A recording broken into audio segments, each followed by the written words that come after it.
Hello listeners, আশা করি সবাই ভালো আছেন। আমরা প্রখ্যাত লেখক সত্যজিৎ রায়ের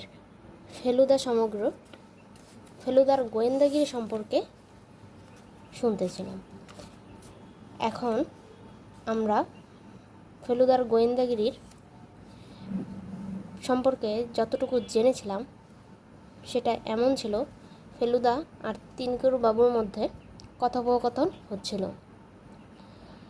সেইখান থেকেই আমরা আমাদের বাকি গল্পটা শুরু করব। তবে তার আগে আপনারা অবশ্যই আমার চ্যানেলটিকে সাবস্ক্রাইব করে নেন এবং আপনাদের কি মতামত সেই সম্পর্কে অবশ্যই কমেন্ট করে দিবেন এবং বাকিরাও যাতে আমার এই গল্পটি জানতে পারে সেই জন্য শেয়ার করে তাদেরকে শোনার সুযোগ দিবেন। তাহলে আমরা আর কথা না বাড়িয়ে শুরু করি। তিনকড়িবাবু আর ফেলুদা কথোপকথনে তারা এইটুকু বলেছিলেন যে ডাক্তারবাবুর কাছে গিয়েছিলেন ফেলুদা এবং সেটা তিনকড়িবাবু জেনে গিয়েছিল, কারণ তিনকড়িবাবু ফেলুদা যাওয়ার এবং সে চলে আসার কিছুক্ষণ পরেই সেও ওখানে গিয়েছিল। ফেলুদা বলছেন, আমাকে রাস্তায় দেখেছিলেন বুঝি? না, তবে ডাক্তারের ঘরেতে মেঝেতে একটি মরা সিগারেট দেখে জিজ্ঞেস করলাম কে খেয়েছে। ডাক্তার ধূমপান পান করেন না। ফণীবাবু তখন বর্ণনা দিলেন, তাতে তোমার কথা মনে হলো, যদিও তোমাকে আমি সিগারেট খেতে দেখিনি, কিন্তু এখন তোমার আঙুলের গায়ে হলদে রং দেখে বুঝেছি তুমি খাও। ফেলুদা তিনকড়িবাবুর বুদ্ধির তারিফ করে বলল, আপনারও কি ফণী মিত্তিরকে সন্দেহ হয়েছিল নাকি? তা হবে না। লোকটাকে দেখলে অভক্তি হয় কি না? তা হয়। রাজনবাবু যে কেন ওকে আমল দেন জানি না। তাও জানো না বুঝি? দার্জিলিংয়ে আসার কিছুদিনের মধ্যে রাজনবাবুর ধম্মকম্মের দিকে মন যায়। তখন ফণীবাবুই তাকে এক গুরুর সন্ধান দিয়েছিলেন। এই গুরুর শিষ্য হিসাবে ওদের যে প্রায় ভাই ভাই সম্পর্ক হয়ে। ফেলুদা জিজ্ঞেস করল, ফণী মিত্তিরের সঙ্গে কথা বলে কি বুঝলেন? কথা তো ছুতো, আসলে বইয়ের আলমারিগুলোর দিকে তাকিয়ে চোখ বুলিয়ে নিচ্ছিল বাংলা উপন্যাস আছে কিনা দেখার জন্য। ঠিক বলেছ, আমিও দেখেছি, প্রায় নেই বললেই চলে, আর যা আছে তাও আদিকালের। ঠিক, তবে ফণী ডাক্তারের অন্যের বাড়ির বই থেকে কথা কেটে চিঠি তৈরি করতে পারে। তা পারে, তবে লোকটাকে দেখে ভারী কুঁড়ে বলে মনে হয়। এ ব্যাপারে অতটা কাঠখড় পোড়াবে না। ফেলুদা এবার বলল, অবনী ঘোষাল লোকটা সম্বন্ধে আপনার কি ধারণা? বিশেষ সুবিধের লোক নয় বলেই আমার বিশ্বাস। ভারী তার উপর চালাক, আর এসব প্রাচীন শিল্প কিছু না। ওর আসল লোভ হচ্ছে টাকার। এখন খরচ করে জিনিস কিনছে, পরে বিদেশিদের কাছে বিক্রি করে 5 গুণ প্রফিট করবে। ওর পক্ষে এই হুমকি চিঠি দেওয়ার কোনো কারণ থাকতে পারে বলে আমার মনে হয় না। সেটা এখনও তলিয়ে দেখিনি। আমি একটা কারণ আবিষ্কার করেছি। আমি অবাক হয়ে ফেলুদার দিকে চাইলাম। ওর চোখ দুটো জ্বলজ্বল করছে। তিনকড়িবাবু বললেন, কী কারণ? ফেলুদা গলাটা নামিয়ে নিয়ে বলল, যে দোকান থেকে ওরা জিনিস কিনেন সেখানে কিছু ভালো নতুন মাল আজ বিকেলে আসছে। এবার তিনকড়িবাবুর চোখ জ্বলজ্বল করে উঠল। বুঝেছি, হুমকি চিঠি পেয়ে রাজন মজুমদার ঘরে বন্দি হয়ে রইলেন, আর সেই ফাঁকতালে অবনী ঘোষাল দোকানে গিয়ে সব লুটেপুটে নিলেন। এক্স্যাক্টলি। তিনকড়িবাবু চকলেটের পয়সা দিয়ে উঠে পড়লেন। আমরা দুজনেও উঠলাম। উৎসাহে আর উত্তেজনায় আমার বুকটা ঢিপ ঢিপ করছিল। অবনী ঘোষাল, প্রবীর মজুমদার আর ফণী মিত্তির, তিনজনকেই তাহলে সন্দেহ করার কারণ আছে। 15 মিনিটের মধ্যেই মাউন্ট এভারেস্ট হোটেলে গিয়ে ফেলুদা সেই খবরটা জেনে নিল। প্রবীর মজুমদার বলে, একজন ভদ্রলোক সেই হোটেলের 16 নম্বর ঘরে 5 দিন হলো এসেছেন। বিকেলের দিকে রাজেনবাবুর বাড়িতে যাবার কথা বলে ফেলুদা, কিন্তু দুপুর থেকে মেঘলা করে 4টে নাগাদেরই বৃষ্টি নামলো। আকাশের চেহারাটা দেখে মনে হলো বৃষ্টি সহজে থামবে না। ফেলুদা সারাটা সন্ধে খাতা পেন্সিল নিয়ে কী সব যেন হিসেব করলো। আমার ভীষণ জানতে ইচ্ছে করছিল কী লিখছে, কিন্তু জিজ্ঞাসা করার সাহস হলো না। শেষটায় তিনকড়িবাবুর বইটা নিয়ে পড়তে আরম্ভ করলাম। দারুণ থ্রিলিং গল্প। পড়তে পড়তে রাজেনবাবুর চিঠির ব্যাপারটা মন থেকে প্রায় মুছেই গেল। 8টা নাগাদ বৃষ্টি থামলো, কিন্তু তখনই এত শীত যে বাবা আমাদের বেরোতে দিলেন না। পরদিন ভোরবেলা ফেলুদার ধাক্কার চোটে ঘুম ভাঙল। ওঠ ওঠ, এই তপসে ওঠ। আমি ধর্মেরিয়ে উঠে পড়লাম। ফেলুদা কানের কাছে মুখে দাঁতে দাঁত চেপে এক নিঃশ্বাসে বলে গেল, রাজেনবাবুর নেপালি চাকরটা এসেছিল, বলল বাবু এখনই যেতে বলেছে, বিশেষ দরকার। তুই যদি যেতে চাস তো। সে আর বলতে 15 মিনিটের মধ্যে তৈরি হয়ে রাজেনবাবুর বাড়িতে পৌঁছে দেখি তিনি ফ্যাকাশে মুখ করে খাটে শুয়ে আছেন। ফোনে ডাক্তার তার নাড়ি টিপে খাটের পাশটায় বসে, আর তিনকড়িবাবু এই শীতের মধ্যে একটা হাত পাখা নিয়ে মাথার পিছনটায় দাঁড়িয়ে হাওয়া করছেন। ফণিবাবুর নাড়ি দেখে রাজেনবাবু যেন বেশ কষ্ট করেই জোরে নিঃশ্বাস নিতে বললেন। কাল রাত্রে 12টার কিছু পরে ঘুমটা ভাঙতে বিদ্যুতের আলোয় আমার মুখের ঠিক সামনে আইস এ মাস্কড ফেস, মুখোশ করা মুখ। রাজেনবাবু দম নিলেন। ফণি মিত্তির দেখলাম একটা প্রেসক্রিপশন লিখছেন। রাজেনবাবু বললেন, দেখে এমন হলো যে চিৎকার বেরোলো না গলা দিয়ে। রাতটা যে কীভাবে কেটেছে তা বলতে পারি না। ফেলুদা বলল, আপনার জিনিসপত্র কিছু চুরি যায়নি তো? রাজেনবাবু বললেন, না, তবে আমার বিশ্বাস আমার বালিশের তলা থেকে আমার চাবির গোছাটা নিতেই সে আমার উপর ঝুঁকেছিল। ঘুম ভেঙে যাওয়াতে জানালা দিয়ে লাফিয়ে ও হরিবল হরিবল। ফণি ডাক্তার বললেন, আপনি উত্তেজিত হবেন না, আপনাকে একটা ঘুমের ওষুধ দিচ্ছি, আপনার কমপ্লিট রেস্টের দরকার। ফণিবাবু উঠে পড়লেন। ফেলুদা হঠাৎ বলল, ফণিবাবু কাল রাত্রে রুগী দেখতে গিয়েছিলেন বুঝি? কোটের পিছনে কাদার ছিটে লাগলো কি করে? ফণিবাবু তেমন কিছু না ঘাবড়িয়ে বললেন, ডাক্তারের লাইফ তো জানেনি, আত্মের সেবায় যখন জীবনটাই উৎসর্গ করেছি, তখন ডাক যখনই আসুক না কেন বেরোতেই হবে, সে ঝড়ই হোক আর বৃষ্টিই হোক আর বরফই পড়ুক। ফণিবাবু তার পাওনা টাকা নিয়ে চলে গেলেন। রাজেনবাবু এবার সোজা হয়ে উঠে বসে বললেন, তোমরা আসাতে অনেকটা অসুস্থ বোধ করছি, বেশ খানিকটা ঘাবড়ে গেছিলাম জানো। এখন বোধহয় বৈঠকখানায় গিয়ে একটু বসা চলতে পারে। ফেলুদা আর তিনকড়িবাবু হাত ধরাধরি করে রাজেনবাবুকে বৈঠকখানায় এনে বসালেন। তিনকড়িবাবু বললেন, স্টেশনে ফোন করেছিলাম, যদি যাওয়াটা 2 দিন পেছানো যায়। রহস্যের সমাধান না করে যেতে মন চাইছে না, কিন্তু ওরা বলল এই টিকিট ক্যান্সেল করলে 10 দিনের আগে বুকিং পাওয়া যাবে না। এর কথা শুনে আমার ভালোই লাগলো। আমি চাইছিলাম ফেলুদা একটা ডিটেকটিভের কাজ করুক। তিনকড়িবাবু যেন ফেলুদার অনেকটা কাজ আগেই করে দিচ্ছিলেন। রাজেনবাবু বললেন, আমার চাকরটা পাহারা দেবার কথা ছিল, কিন্তু আমি নিজেই কাল 10টার সময় তাকে ছুটি দিয়ে দিয়েছি। ওর বাড়িতে খুব অসুখ, বুড়ো বাপ আছে, তার এখন তখন অবস্থা। ফেলুদা বলল, মাস্কটা কেমন ছিল মনে আছে? রাজেনবাবু বললেন, খুব সাধারণ নেপালি মুখোশ। দার্জিলিং শহরে অন্তত আরও 300-400 খোঁজ করলে পাওয়া যাবে। আমার এই ঘরের তো আর 5খানা রয়েছে। ওই যে দেখো না। রাজেনবাবু যে মুখোশটার দিকে আঙুল দেখালেন, সেই জিনিসটা কাল ফেলুদা আমার জন্য কিনে দিয়েছে। তিনকড়িবাবু এতক্ষণ বেশি কথা বলেননি। এবার বললেন, আমার মতে এবার বোধহয় পুলিশে একটা খবর দেওয়া উচিত। একটা প্রোটেকশনের তো দরকার। কাল যা ঘটেছে তারপরে তো আর ব্যাপারটা ঠাট্টা বলে চলে না। ফেলুবাবু, তুমি তোমার নিজের ইচ্ছে মতো তদন্ত চালিয়ে যেতে পারো, তাতে তোমায় কেউ বাধা দেবে না, কিন্তু আমি সব দিক বিবেচনা করে বলছি এবার পুলিশের সাহায্য নেওয়া দরকার। আমি বরং যাই, গিয়ে একটা ডায়েরি করে আসি। প্রাণের ভয় আছে বলে মনে হয় না, তবে রাজেনবাবু আপনার ঘন্টাটা একটু সাবধানে রাখবেন। আমরা যখন উঠেছি তখন ফেলুদা রাজেনবাবুকে বলল, তিনকড়িবাবু তো চলে যাচ্ছেন, তার মানে আপনার একটি ঘর খালি হয়ে যাচ্ছে। আমরা যদি আজ রাতটা ও ঘরে থাকি তাহলে আপনার কোনো আপত্তি আছে কি? রাজনবাবু বললেন, মোটেই না, আপত্তি কি? তুমি তো হলে আমার প্রায় আত্মীয়র মতো। আর সত্যি বলতে কি, যত বুড়ো হচ্ছে তত যেন সাহসটা কমে আসছে। ছেলে বয়সে দুরন্ত হলে নাকি বুড়ো বয়সে মানুষ মেদা মেরে যায়।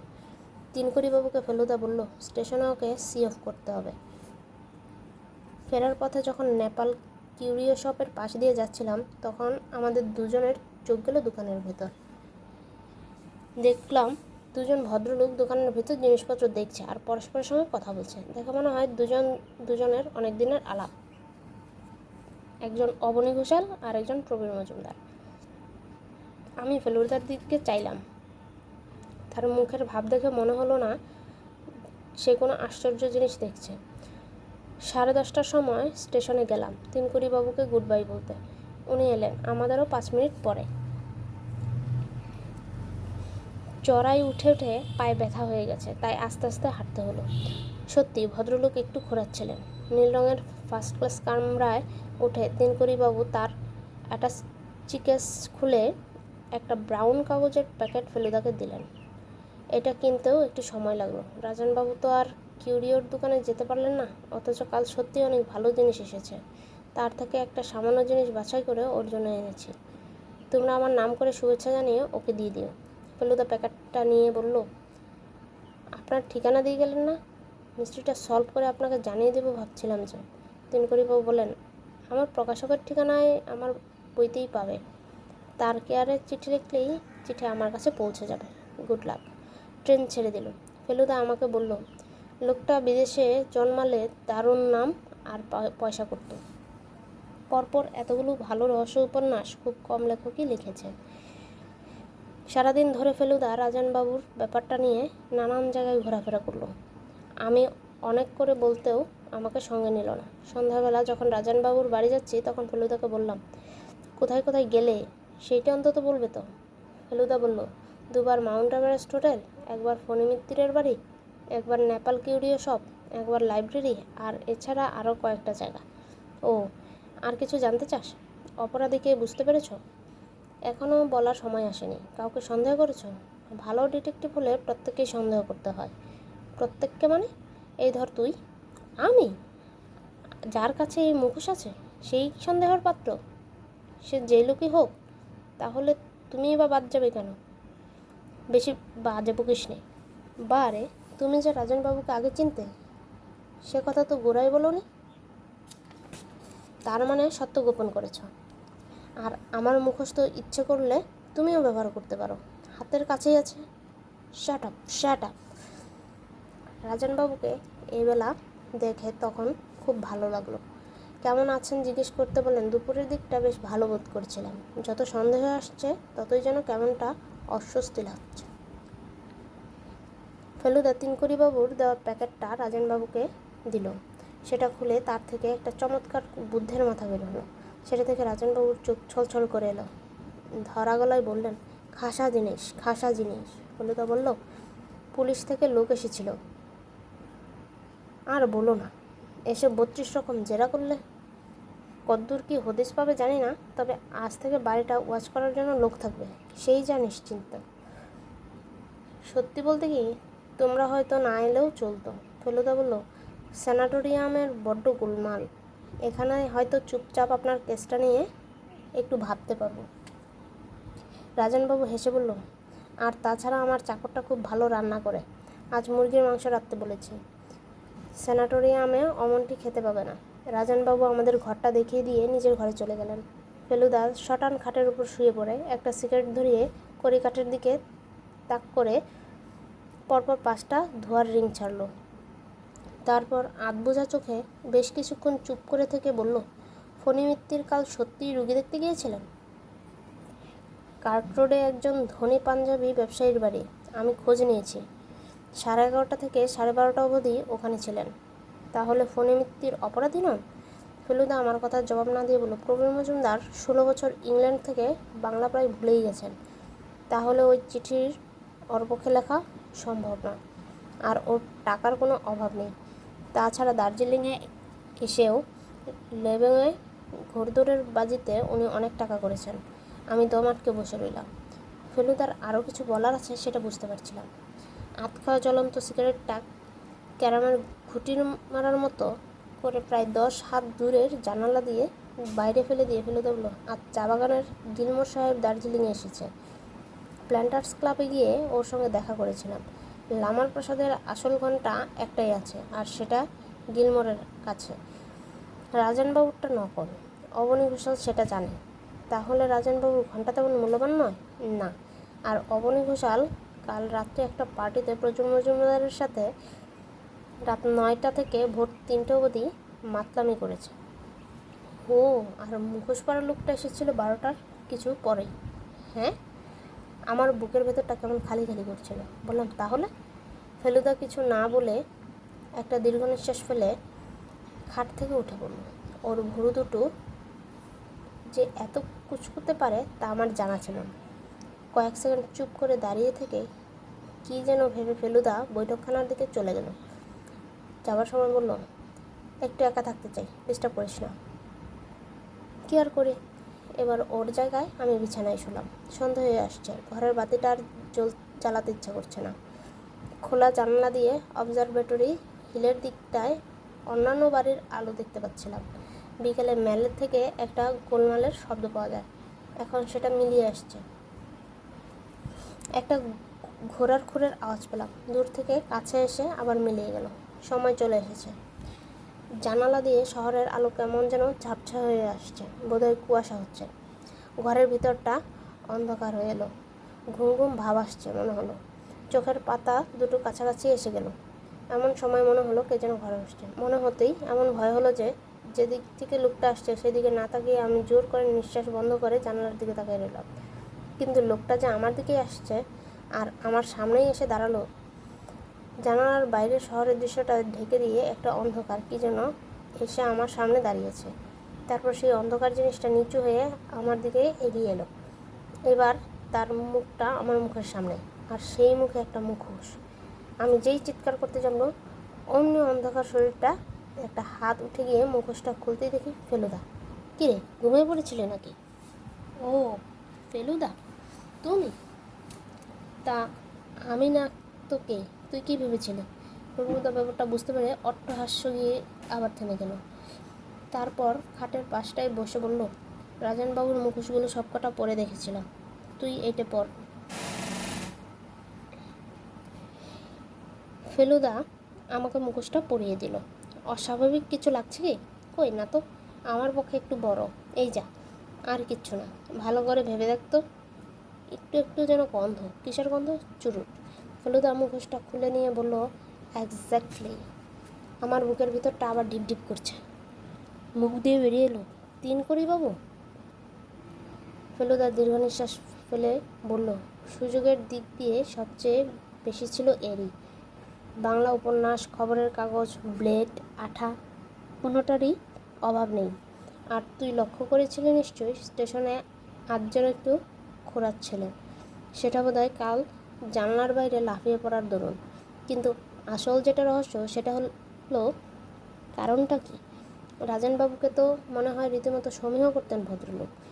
তাহলে কী কারণে, কী উদ্দেশ্য নিয়ে তিনি এই চিঠি লিখেছিলেন? এটার উত্তর বোধহয় আর জানা যাবে না কোনো দিন। রাত্রে কোনো দুর্ঘটনাও ঘটেনি। সকালের খাবার ঘরে বসে রাজনবাবুর সঙ্গে চা খাচ্ছি। এমন সময় নেপালি চাকরটা একটা চিঠি নিয়ে এলো। আবার সেই নীল কাগজ, আর খামের উপর দার্জিলিং পোস্টমার্ক। রাজনবাবু ফ্যাকাশে মুখ করে কাঁপতে কাঁপতে চিঠির ভাঁজ খুলে ফেলুদাকে দিয়ে বললে, তুমিই পড়ো, আমার সাহস হচ্ছে না। ফেলুদা চিঠিটা নিয়ে জোরে জোরে পড়তে লাগলো। তাতে লেখা আছে, প্রিয় রাজু, কলকাতায় জ্ঞানেশ্বরের কাছ থেকে তোমার ঘরের খবর পেয়ে যখন তোমায় চিঠি লিখি তখনও জানতাম না আসলে তুমি কি। তোমার বাড়িতে এসে তোমার ছেলের বয়সের ছবিখানা দেখেই চিনেছি তুমি সেই 50 বছর আগের বাঁকুড়া মিশনারি স্কুলের আমার সহপাঠী রাজু। এতকাল পরে যে পুরনো আক্রোশ জাগিয়ে উঠতে পারে সেটা আমার জানা ছিল না। অন্যায়ভাবে ল্যাং মেরে তুমি যে শুধু আমায় 100 ইয়ার্সে নিশ্চিত পুরস্কার ও রেকর্ড থেকে বঞ্চিত করেছিলে তাই নয়, আমাকে রীতিমতো জখমও করেছিলে। বাবা বদলি হলেন তখনই, তাই তোমার সঙ্গে বোঝাপড়া হয়নি, আর তুমিও আমার মন আর শরীরের কষ্টের কথা জানতে পারোনি। 3 মাস পায়ে প্লাস্টার লাগিয়ে হাসপাতালে পড়েছিলাম। এখানে এসে তোমার জীবনের শান্তিময় পরিপূর্ণতার ছবি আমাকে অশান্ত করেছিল। তাই তোমার মনে খানিকটা সাময়িক উদ্বেগের সঞ্চার করে তোমার সেই প্রাচীন অপরাধের শাস্তি দিলাম। শুভেচ্ছা নিও। ইতি তিনু, অর্থাৎ শ্রী তিনকুরি মুখোপাধ্যায়। লিসেনার্স, আমরা একটা গোয়েন্দা গল্প শেষ করলাম। আপনাদের কেমন লাগলো অবশ্যই সেটা কমেন্টের মাধ্যমে জানাবেন।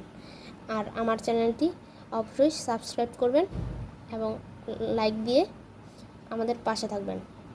বেল আইকনটি দিয়ে রাখবেন যাতে পরবর্তী গল্প দেওয়ার সাথে সাথে আপনারা গল্পটি শুনতে পারেন। আশা করি ভালো থাকবেন, সুখে থাকবেন। আজকের মতো এইখানেই। বাই।